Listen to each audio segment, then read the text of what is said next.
Welcome back, everyone, and welcome if you are new here. If you would like to see how I made this DIY whipped body buttercream, make sure you go ahead and like, comment, and subscribe, and hit that notification bell so that you do not miss a video. And then stay tuned so that you do not miss this video.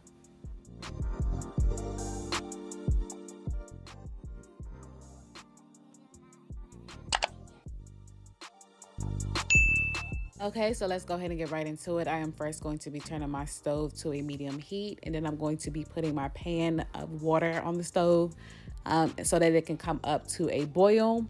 While I'm waiting for the water to come up to a boil, I'm going to take my clear glass baking dish and I'm going to empty my raw shea butter into this dish. I got this raw shea butter from Taj Essentials that is local here in Charlotte.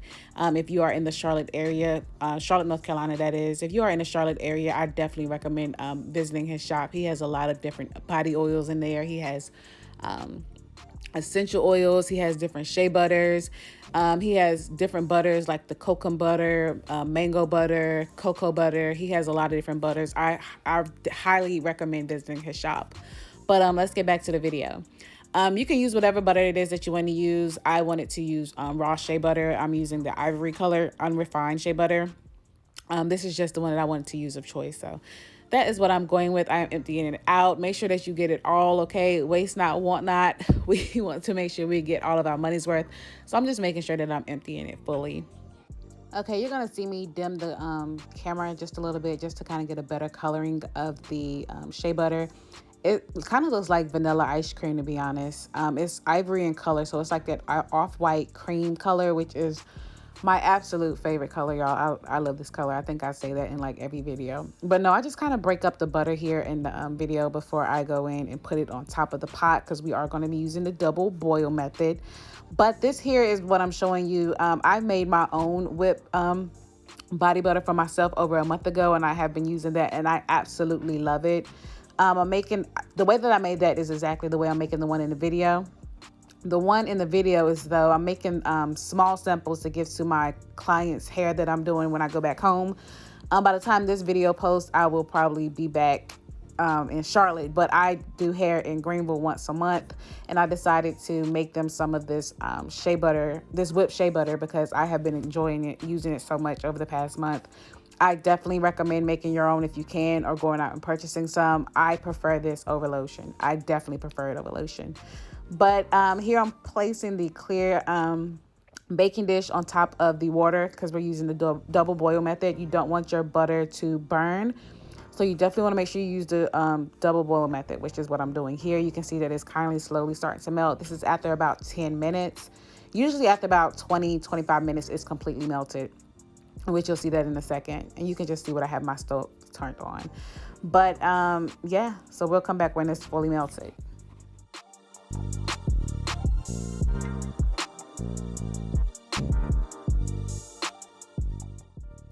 Okay, so we're back and the oil is completely melted. It kind of looks like it's boiling, but it's not. It's actually the water that's underneath in the pan.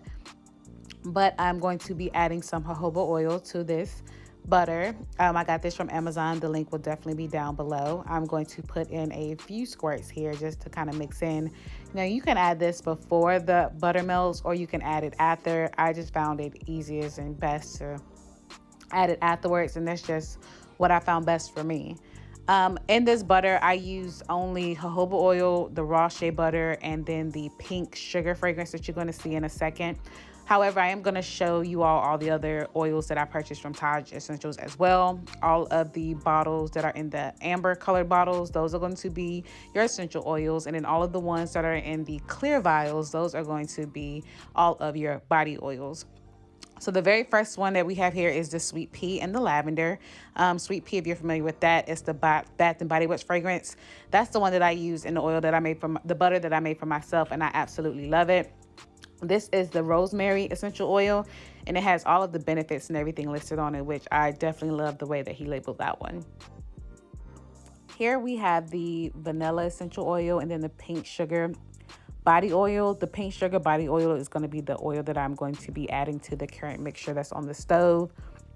I wanted to go ahead and add it in and kind of still allow it a few more times. I'm sorry, a few more minutes to continue kind of mixing on the stove. So you're going to see me mix it, and I still just kind of want all the heat and everything to get into it. At this point, you can smell the oil once you add the, you can smell the fragrance of how it's going to smell at this point once you get it all nice and mixed in. You can kind of see me leaning in to smell it and see, and it smells just like the pink sugar fragrance. You may see a lot of people add a lot of different oils to their mixture. I wanted to keep it simple and plain, being that I was going to be providing it as a sample to some of my clients. And it was going to be, it's a free sample. So I didn't want to use too much, not knowing what allergies people may have. I wanted to keep it kind of basic. So that's why I only used those 3 items. So now you're going to see me pour the oil into the bowl. I'm going to pour it into the bowl, and then I'm going to set it in my freezer for about 30 minutes. It's going to be in there for 30 minutes, and it's going to pretty much kind of turn into a solid. That's what you want right before you actually start the mixing process or the whipping. That's going to give you that fluffy whipped body buttercream that you are seeking. So that is what we're going to do. Okay, so now we are back with the butter, and this is the mixer that I'm using. It is the Hamilton Beach. I will also show you the box. I got this from Walmart. You don't need an expensive mixer. I got this because it was the cheapest one that I saw there. I think it was like $15, so I just grabbed this one. But again, you can use any mixer. You don't need anything crazy expensive. Okay, so now I'm just kind of turning the bowl upside down just so that you can see that it is a complete solid right before I mix it. And it doesn't have to be completely solid when you mix it, but you just want it to be that solid film on top there. But we're going to go ahead and start mixing it. Y'all, my butter is triple whipped because I mixed it 3 separate times. This is the first time that I'm whipping it, so I probably whipped it. Each time I whipped it for probably about 10 to 15 minutes. But this is the very first time. After I mixed it this time, I put it in the freezer. I took it out, and then I whipped it again. I put it back in the freezer. I took it out, and then I whipped it again. So you don't necessarily have to put it back in the freezer 3 separate times. You can just come back to it and, whip it 3 separate times. But I just kind of wanted to do that to solidify it and then re-whip it again. I feel like it gave me a nice, fluffy, creamy texture when I did that. But so yeah, I'm going to go ahead and get it all nice and mixed. And then once I'm finished getting it all nice and whipped, I'm going to bring it back to you all. You're going to see how once I finish getting it all nice and whipped, I'm going to be able to take the bowl and turn it upside down and all that stuff. That's just how solid it is.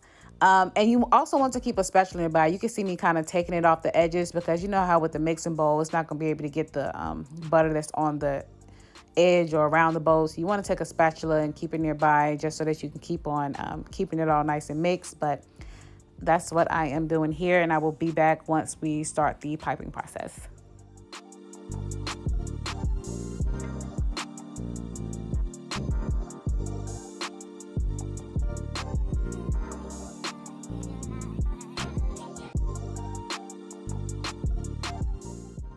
Okay, so once you get it all nice and whipped, this is what you will have. I'm going to turn the bowl upside down just so that you can see. It will not run. It will not drop. It will not do anything. That is most definitely the consistency that you want.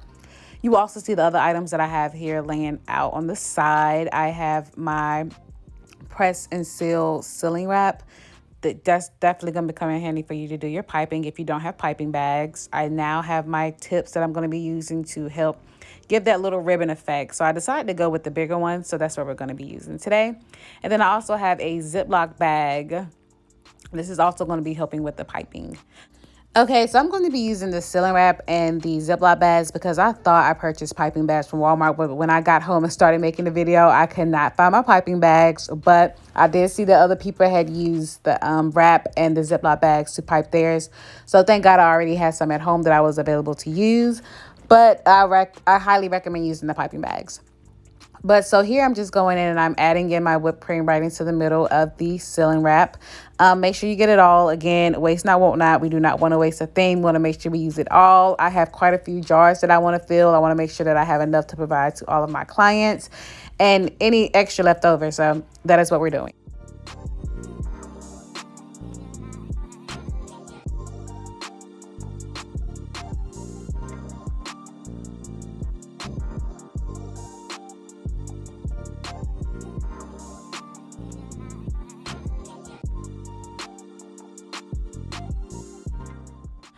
Okay, so once you finish getting all your butter and everything and they're like that, I'm just kind of flattening it out. You don't have to do that. It's totally optional. That's just something I'm doing. But once we get it all in there, we're going to go ahead and fold it over. I'm just kind of rounding the butter out. Just get a nice shape to it before I close it. Again, this is totally optional. You do not have to do this. But if you do use the seal wrap, make sure you use it on the side that will seal together like I'm doing here. And I'm just kind of squeezing it. You're going to see me tie one end, and then you're going to see me cut off the other end, and then I'm going to place it in the Ziploc bag along with piercing one of the bottom ends of the Ziploc bag with the tip to have it so that I can pipe it. So that is what you're going to be seeing. Now I am piercing the bag with the tip just to get a nice good size so that the tip will go through so that I can pipe it.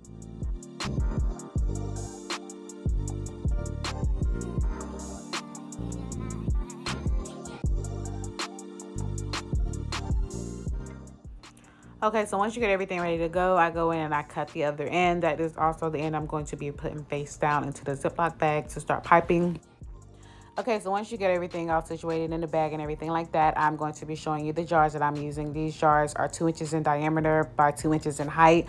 I ordered, I think, a pack of 24 off from Amazon. That link will be down below as well. But I have intentions on filling all of these jars. I ended up filling all the jars except one, so these are all the jars laid out, y'all. Please forgive me. I thought I had a video of me piping all of the jars, but I was so mad that I did not have that video. But this is after I piped them all into the jars. So you just pretty much squeeze it into the jar, and that ribbon effect automatically comes with the type of tip that you use. So I'm just showing you I got a pretty nice ribbon effect here. It almost looks like the ice cream that you get like on the ice cream cones on McDonald's whenever their ice cream machine is not broken. But it looks exactly like that. Got a nice good piping in there. So yeah, I'm just going in and putting all the lids on everything. I'm holding up to the camera just certain ones that I feel like just look really good. Like this one look good. Very good. But yeah, that is it, you guys. Do not forget to like, comment, subscribe, and hit the notification bell if you have not already. My jars are filled and ready for my clients. Thank you again for watching.